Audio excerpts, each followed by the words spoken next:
Bapak, Ibu, Saudara yang dikasihi Tuhan, Shalom, salam sehat untuk kita semua.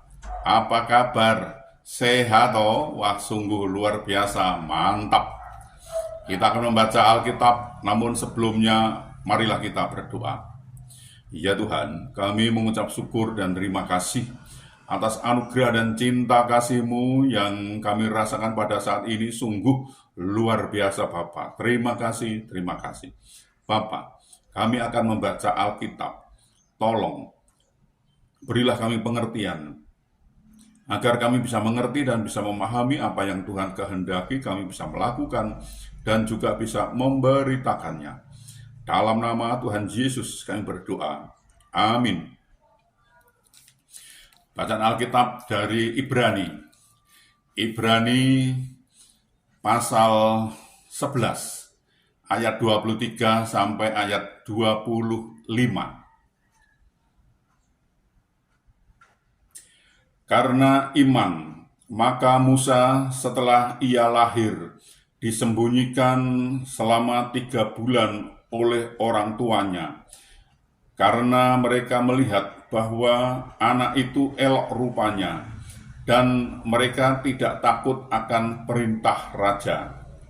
Karena iman, maka Musa setelah dewasa menolak disebut anak putri Firaun, karena ia lebih suka menderita sengsara dengan umat Allah daripada untuk sementara menikmati kesenangan dari dosa.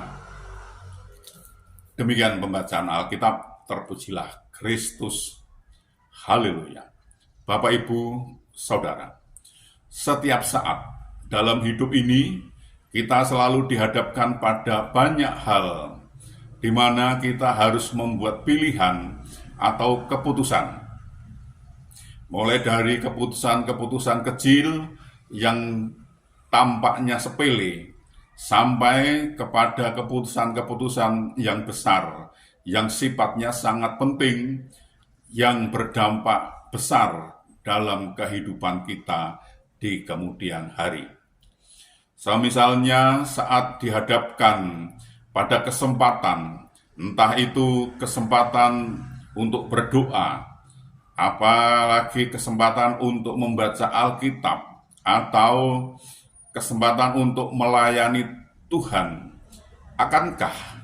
Akankah kita gunakan kesempatan itu sebaik mungkin, ataukah kita membuang kesempatan tersebut? Kita lebih memilih menonton televisi daripada berdoa dan baca Alkitab. Kita lebih menyalurkan hobi daripada mendedikasikan waktu dan tenaga untuk terlibat pelayanan di gereja. Marilah kita belajar dari kehidupan Musa. Kita tahu sejarah Musa hingga ia bisa sampai ke Mesir. Ketika anak itu telah besar, dibawanyalah kepada putri Firaun yang mengangkatnya menjadi anaknya. Keluaran pasal 2 ayat 10. Alkitab pun mencatat, Musa dididik dalam segala hikmat orang Mesir, dan ia berkuasa dalam perkataan dan juga perbuatannya. Kisah Para Rasul pasal 7 ayat 22. Selama 40 tahun Musa hidup di istana Mesir, suatu negeri yang kaya dan maju. Karena itu, tidaklah mengherankan bila Musa mendapatkan pendidikan tinggi dan juga keahlian. Musa benar-benar menjadi orang yang sangat beruntung. Namun, kesemuanya itu tidak membuatnya lupa terhadap bangsa Israel. Justru panggilan Tuhan terhadap dirinya terus berkobar-kobar. Pada usia 40 tahun menjadi titik balik dalam hidup Musa, di mana ia membuat sebuah keputusan yang sangat penting, yang sangat menentukan masa depannya dan juga bangsanya. Karena iman, maka Musa setelah dewasa menolak disebut anak putri Firaun. Ibrani 11 ayat 24. Menolak disebut anak putri Firaun berarti Musa harus siap menanggung resiko, yaitu kehilangan harta, kehormatan, dan juga kedudukan. Musa rela melepaskan kehormatan, kekuasaan, dan status sebagai anak putri Firaun demi merespon panggilan Tuhan. Bapak, Ibu, Saudara, kita sebagai orang percaya, maukah kita untuk menanggung risiko kehilangan harta, kehormatan, dan kedudukan untuk memenuhi panggilan Tuhan, melayani Tuhan dengan sepenuh hati? Marilah kita belajar kepada kehidupan Musa.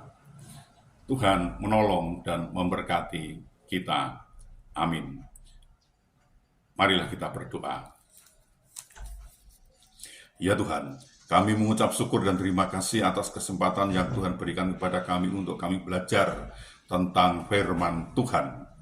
Firman-Mu mengajarkan, menolak disebut anak putri Firaun berarti Musa harus siap menanggung resiko kehilangan harta, kehormatan, dan kedudukan demi merespon panggilan Tuhan. Bapak, ini pelajaran sungguh luar biasa Bapak. Terima kasih. Tolonglah kami agar kami bisa mengerti dan bisa memahami apa yang Tuhan kehendaki. Kami bisa melakukan dan juga bisa memberitakannya. Tolonglah kami ini Bapak. Ya Bapak, kami juga berdoa, kami juga memohonkan untuk saudara-saudara kami, sahabat-sahabat kami yang sedang sakit. Mereka sedang ada kelemahan tubuhnya, mereka tidak bisa berbuat banyak karena sakit Bapak. Kami mohon belas kasih-Mu Bapak, sembuhkan mereka, pulihkan mereka, sehingga mereka bisa beraktivitas kembali Bapak. Ya Bapak, kami juga berdoa, kami juga memohonkan untuk saudara-saudara kami yang saat ini belum bisa memenuhi kebutuhan keluarganya. Mereka kebingungan Bapak, mereka belum bisa memenuhi kebutuhan keluarganya. Mereka sudah mencari dan mencari, sudah berusaha, namun sepertinya mereka mengalami jalan buntu. Bapak, kami mohon belas kasih-Mu, bukakanlah jalan baru bagi mereka, sehingga mereka bisa mencari, mendapatkan, bisa berusaha, bisa bekerja, bisa memenuhi kebutuhan keluarganya dengan baik, bahkan bisa berkelimpahan dan juga bisa menjadi saluran berkat untuk orang lain. Tolonglah mereka ini Bapak.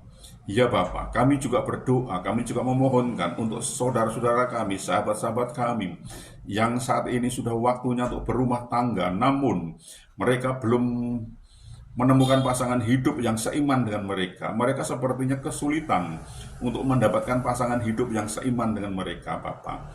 Bapak, kami mohon belas kasih-Mu. Tolonglah mereka Bapak, bukakan jalan sehingga mereka bisa mendapatkan pasangan hidup yang seiman dengan mereka dan mereka bisa membentuk suatu keluarga, suatu rumah tangga, bahagia, damai sukacita, bahkan mereka bisa beranak cucu Bapak. Tolonglah mereka ini. Ya Bapak, kami juga berdoa, kami juga memohonkan untuk bangsa kami, bangsa Indonesia ini. Berilah damai sukacita, damai sejahtera pada bangsa kami ini. Dan berilah kepada bangsa kami ini agar mau mengenal Engkau lebih lagi. Dan bangsa ini mau belajar tentang firman Tuhan, sehingga bangsa ini tidak gagal paham. Bapa, ini kami, pakailah kami untuk memberitakan firman-Mu. Lengkapi kami dengan Roh-Mu yang kudus untuk memimpin dan membimbing kami dalam memberitakan firman itu, agar tidak keliru Bapa. Bapa, ampunilah segala dosa dan salah kami, sehingga kami layak untuk memohon pertolongan Tuhan. Dalam nama Tuhan Yesus kami berdoa. Amin.